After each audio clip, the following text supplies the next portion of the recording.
የመረረ ፍቅር የመጨረሻው ክፍል ከደራሲያን ዓለም የተጻፈ። አቅራቢ ይፋት ላቭ ስቶሪስ። ይፈጣሪ ያለ የዚህን ያህል መርበትበት ምን ይሉታል ብዬ ቀልቤን ሰበሰብኩና አሁን ተሽሎኛል፣ መውጣት እንችላለን አልኳቸው። ዛኪ ከተቀመጠበት ተነስቶ አይ መቆየት አለብህ እመለሳለሁ ብሎ ወጣ። ሁለቱ ሴቶችና እኔ ብቻችንን ቀረን። ለኔ ባይገባኝም ቋንቋው ይፍነከነካሉ። ባይገባኝም አብሬ መሳቅ ጀመርኩ። በመሃል የሙና ስልክ ጠራ። ሙና ስልክ ለማናገር ወጣች። ሰሊና እና እኔ አንድ ክፍል ብቻችንን ቀረን። ደስ ይላል። ሰሊና እኔን ከመታየት ያለፈ የሚያግባባ ምክንያት ጠፋ። በመሃል አፌ እንደ ሕፃን ልጅ እየተኮላተፈ ማን ነበረ ስምሽ አልኳት። ፈገግ አለችና መርሳት አጋጥምህ እንዴ ሰሊና አለችኝ። እኔም ስታወራ የምታወራውን ሳይሆን ከንፈሯ ሲላወስ ጉንጮቿ ትርክ ስርጉድ ሲሉ እየተመለከትኩኝ ወሬዋ ባላለቀ ሌላ ወሬ በጀመረች እያልኩ ሳስብ ሙና በሩን ከፍታ ገባችና በፍጥነት ቦርሷን አንስታ ጋይስ ቻው እመለሳለሁ ብላ ቅብጥ እያለች ወጣች። እንዳዘዘችኝ አደረኩ። እንደ አለንጋ አጥፍ ዝርግት የሚሉ ጣቶቿ ወገቤ ላይ ስተንሸራሸራቸው እንኳንስ ያልታመመ ወገቤ የታመመውን እግሬም የህመም ስሜት አይሰማውም ነበር። ደነዘዝኩ በቃ። እጆቿ መድኃኒት ነው፣ ልክ እንደ እትያሰፉ የሰፈራችን ምርጥና ተወዳጅ የባህል ሐኪም ነበሩ። እትያሰፉ እንኳንስ የነካችው እግዜር ይማረህ ያለችው ሰው ይድናል ይባል ነበር። እኔም ወደ ሰሊና ቀና ብዬ ልክ እንደ እትያሰፉ ነሽ ሰሊና እየተሻለኝ ነው አልኳት። ፈገግ አለችና እትያሰፉ ማናቸው አለችኝ። ደስ እያለኝ የሰፈራችን ሐኪም አልኳት። ከት ብላ ሳቀች። እኔም ተከትዬ ሳቅሁ። ክላሱ በሁካታ ተሞላ። ይህንን የሰማ አንድ ታካሚ በር ላይ ቆመና ሲመለከተን ቆየና በድንገት ፍቅራችሁ ያስቀናል፣ ያዝልቅላችሁ፣ ደስ ስትሉ አለን። ሰሊናና እኔ በሽቅድምድሞሽ እኔ ፍቅረኛሞች አይደለንም፣ እሷ ደግሞ እናመሰግናለን አለችና ፈገግ አለች። እኔ ግራ ገባኝ። ብቻ ሰሊና ጣጣ የሌለባት መሆኗን ሳውቅ ይበልጥ ልቤ መምታት ጀመረ። እሷም ከጎን እንደቆመች እኔም ከእሷ ላይ አይኔን እንደተከልኩ ዛኪ በሩን ከፍቶ ገባ። ዛኪ በፌስታል ሙዝና ብርቱካን ይዟል። እንዴት ቆየኝ ጓደኛዬ፣ ሰሊና ስታደርቅ ቆየች አይደል ብሎ ከፌስታሉ ሙዝ አውጥቶ ሰጠኝ። በል ብላ ብሎ ለነሱም አንዳንድ አንስተው ወሬያችንን ቀጠርን። ከሆስፒታል መውጣት እስኪያስጠላይ ድረስ ሆስፒታል መሆናችን ወድጀው እያለ ዶክተሩ መውጣት እንዳለብን ነገረን። ተያይዘን ወጣን። እኔም ሰሊናን እንደተለየው ጭንቅላቴ ዞረ። ዳግም የማላገኛት መሰለኝ። ነገር ግን ለሷ ያለ ስሜት እየጨመረ ቢሄድም በቀን እየተገናኘን መጫወት አዘወተርን። አራታችንም ደስ የሚል ቀናቶች እያሳለፍን አንድ ቀን ለመዝናናት ወጥተን የቅርጫት ኳስ ስንጫወት ሙናና እኔ በአንድ ዛኪና ሰሊ በአንድ ሆነን ተጋጠምን። የተሸነፈ ሊጋብዝ ያሸነፈ ሊጋበዝ ነበርና ጨዋታችን የደራ ነበረ። በጨዋታው እንበልጣቸዋለን፣ እኛ ግን አልተናበብንም ነበርና አሸነፉን። ከዛ እርስ በርሳችን ስንፎጋገር ሞና ስማኝ መልክዬ አለችኝ።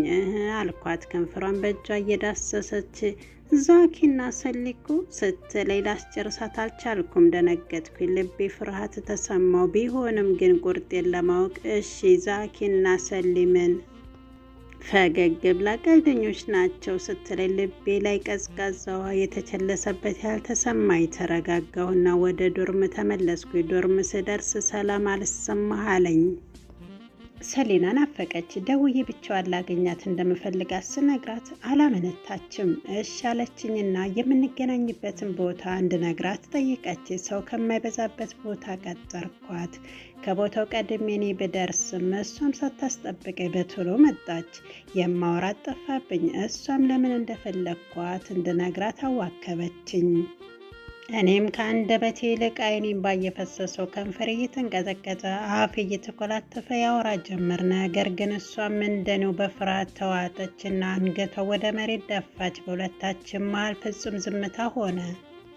እኔ ወንድነቴ ድፍረት ሰጠኝና ተነስቼ ወደ ሰሊና ተጠጋኋት። ጡቶቿ ከደረቷ ፈንገጥ ብለው ስለተቀመጡ ድፍረት ሰጡኝ። ተጠጋዋት። በወገቧ ስር ወርዶ የተነሰነሰውን ጸጉሯ ወደ ላይ ሸክፌ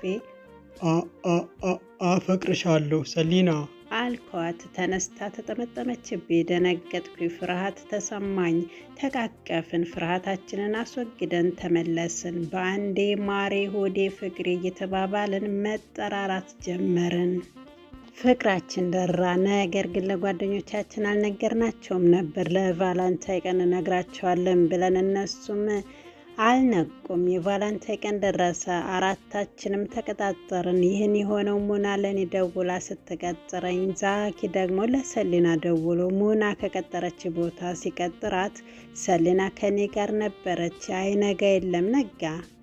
ምን አስበው እንደቀጠሩን እያሰብኩ እያውሰለሰልኩ ከቦታው ደረስኩ። ከቦታው ስደርስ ያየሁትን ነገር ማመን አቃተኝ። አይኔ ባያይስ ብዬ ተመኘው። ዛኪ ቀይ አበባ ይዞ ተንበርክኮ ከኔዋ ንግስት ከሰሊና እግር ስር ተንበርክኳል። ማመን ቢያቅተኝ ማመን ስላለብኝ አመንኩ።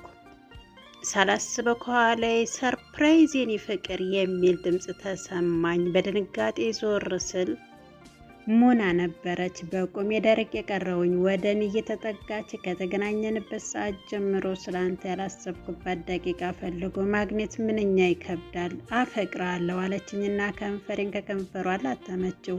እኔ ደንዝዣለሁ። ሬት ከማለት ያለፈ ምንም ጥሩ አይሰማኝም ነበርና ከላይ ላይ መንጭቄ አሽቀነጠርኳትና ፊቴን ወደ እነ ሰሊና ስዞር ሰሊና ፊቷ በእንባ እየታጠበ ከፊቴ ቆማለች። ጠጋ ብዬ ሰሊና ወደ እኔ እየተጠጋች መልኬ ጠጋ እያልኳት ሰሊና ወደ እኔ እየተጠጋች መልኬ ሳናስበው ከንፈር ለከንፈር ተገጣጠምን። ፍቅር አሽቀንጥሮ ከማናቀው ዓለም ውስጥ ወሰደን። ከቆይታ በኋላ ተላቀቅን። ዙሪያችንን ስንመለከት በአካባቢያችን ማንም የለም።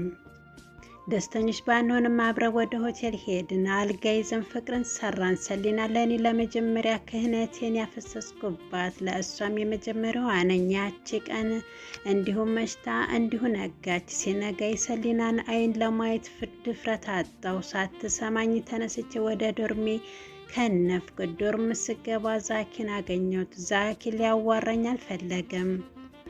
ተስፈንጥሮ ወጣ። ከመኝታዬ ወረቀት ተቀምጦ አገኘሁት። ወረቀቱ እንዲህ ይላል። ሰሊናን ወዳታለሁ፣ አንተንም እንደዚሁ። ከሰሊና ጋር ፍቅር እንደጀመራችሁ አላውቅም ነበር። ፍቅራችሁን ቀጥሉ። ይህንን ግን እኔ እያየሁ መቋቋም ስለማልችል ጓደኝነታችን ከዚህ ላይ አቆመቻው። ዘካርያስ ይላል። እንባዬ አሸነፈኝ። ጓደኛዬ ለእኔ የከፈለልኝ መስዋዕት ይበልጥ አሳመመኝ። ሰሊናን በስልክ ቀጥሪ ዛኪን አገናኘዋት፣ ግን የማይሆን ነበር። ሙናም ከሰሊና ጋር እግር ስር ወድቃ ይቅርታ ጠየቀች። ሰሊናና እኔ ተያየን። እንባችን ፈሰሰ። አይናችን የደም እንባ ሊያፈስ ምንም አልቀረውም። የሰሊና ሀሳብ ነበር ከአሁን በኋላ አራታችንም በእህትና በወንድምነት እንቀጥላለን ያለችን። ሁላችንም ተስማማን። በእህትና በወንድምነት እየቀጠልን አመታት ነጎዱ። ዛኪና ሙና ሌላ ፍቅረኛሞች ይዘው አስተዋወቁን። እኔም ለሰሊና የምስል የክላስ ጓደኛዬ ፍቅረኛዬ ብዬ አስተዋወቅኳት። ሰሊናና እኔም በተገናኘን ቁጥር እየተያየን ማንባታችን ስራችን ሆነ። ህይወት ትቀጥላለች፣ ፍቅርም አታቆምም። ተፈጸመ። እንግዲህ እውነተኛ ታሪክ ነውና እውነታውን ብቻ ከህይወት ጋር አብሮ ይቀጥላል። አድማጭ ተመልካቾች የመረረ ፍቅር ይሄንን ይመስል ነበር ታሪካችን። በቀጣይ በአዲስ ታሪክ እስከምንገናኝ ሰናይ ጊዜ። ቪዲዮውን ከወደዳችሁት ላይክ፣ ሼር እያደረጋችሁ ሀሳብ አስተያየታችሁን በኮሜንት ሳጥን አስቀምጡልኝ። እንዲሁም የዚህ ቻናል ቤተሰብ ያልሆናችሁ ሰብስክራይብ በማድረግ የደውል በተኗን በመጫን የዘወትር ቪዲዮ ግብዣ ይሆናል። ዘወትር ወደ እናንተ የማደርሰው እውነተኛ ታሪክ ከህይወት ጋር የተጣመረ መሆኑን ከወዲሁ አሳውቃለሁ። ባይ አመሰግናለሁ።